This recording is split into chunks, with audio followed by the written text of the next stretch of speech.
just trying to defend himself somehow. Like this. While George Foreman was throwing punches after punches. Down goes Foreman, down goes Foreman, down goes Foreman, down goes Foreman, and he went down. How many of us are feeling nervous right now? A lot of us are feeling nervous. How many of us think, well, public speaking is a big deal? It is a big deal. Many of us think it's a big deal. How many of us think, well, we will falter, people will make fun of us? Alright. Then I have a question to ask you. Is public speaking today, right now, on this stage, more difficult than facing a heavyweight boxing champion who's in full mood to pulverize you totally? No. How many of us think it's more difficult? Nobody.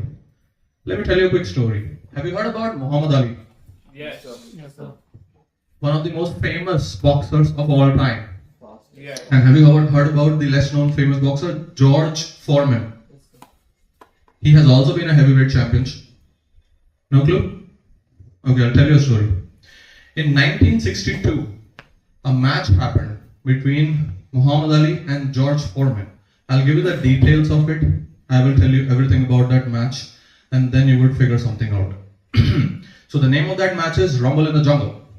Okay, so that match was supposed to happen between George Foreman, who was at that point of time heavyweight champion, and Muhammad Ali, who was approaching retirement. Alright, so George Foreman was 23-year-old, younger, stronger, physically superior, bigger, more masculine, hard puncher. Okay, and at that point of time, he was a heavyweight champion as well. So this was the physical prime of George Foreman. He was at the peak of everything, peak of confidence, peak of career, peak of physical agility, peak of everything. So you can say he was in his prime. On the other hand, we had Muhammad Ali, who was at that point of time almost 33, more than 10 years older. Alright, retired from boxing. Actually, he was forced into retirement because he was drafted into military, but he refused to serve. So he was forced into retirement by the US government. For almost 5 years, he didn't have any fights. So he was low, of course physically weaker, of course physically inferior, and way past his prime. And yet he decided to accept the challenge, like I want you guys to accept today. So this match went like this. Here was George Foreman, and there was, worn out, past his prime, Muhammad Ali. Alright, the match started. George Foreman charged towards Muhammad Ali as expected, started throwing punches, punches after punches.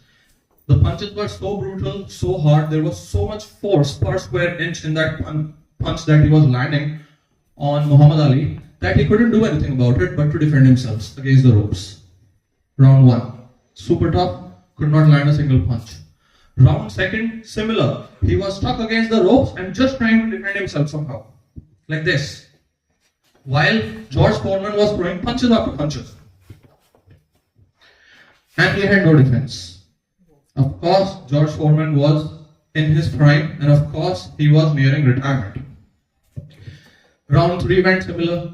Round 4 went similar. And then they started realizing that although his skill was worn out, his body was not helping him, he himself said during one of his interviews, while I was juggling, I felt like I was in water. The ground felt heavy, my body felt heavy, my arms felt heavy, everything felt heavier. But his will was bigger than George Foreman. Round 4 went, he did not give up.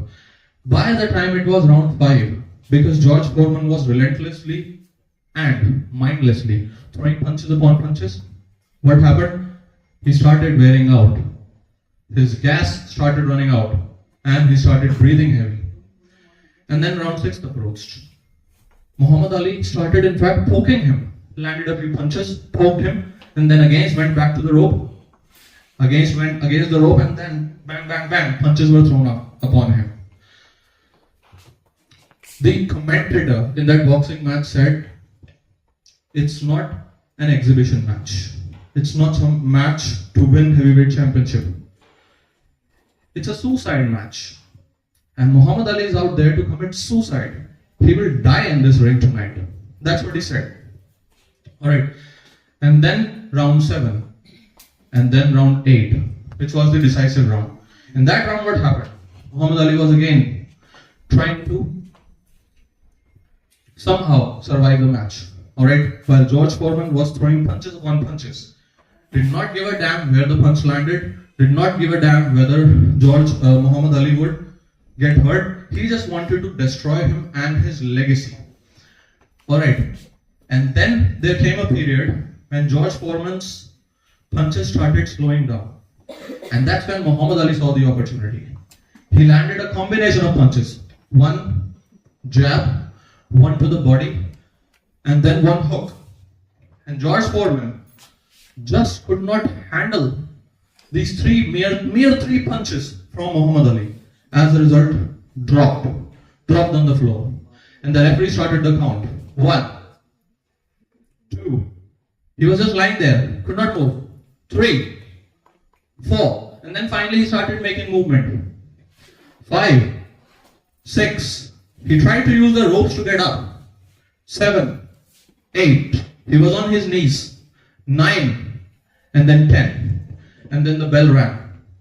Muhammad Ali was victorious despite being, and this is not just a story, it actually happened. You can Google it. Despite being the weaker one, despite being literally charged upon by the guy who had murder in his mind, the world heavyweight champion of that time, who was considered to be the hardest puncher at that point of time, was defeated. You get my point here? And the commentator who was saying, well, this is a suicide match. Muhammad Ali is going to get killed here. It's a meat grinder. And Muhammad Ali is going to become the meat. That's what the commentator said. The match ended and the commentator got off his chair. He was totally spellbound. He was totally astonished.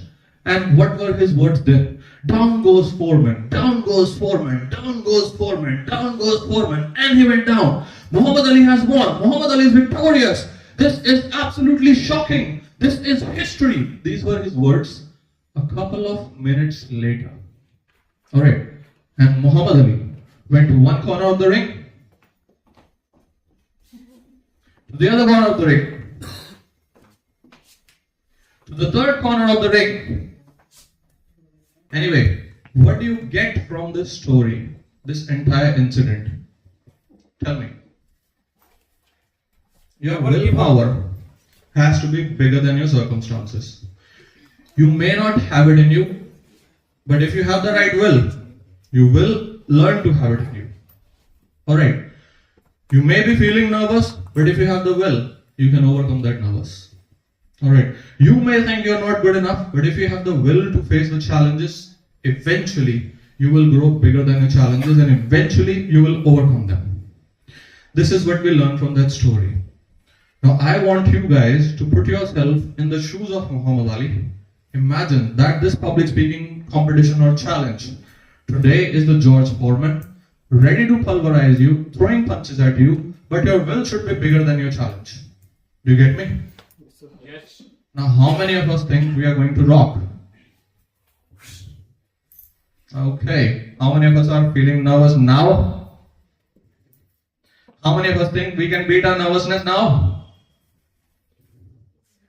Alright. Awesome. Let's have an applause for ourselves.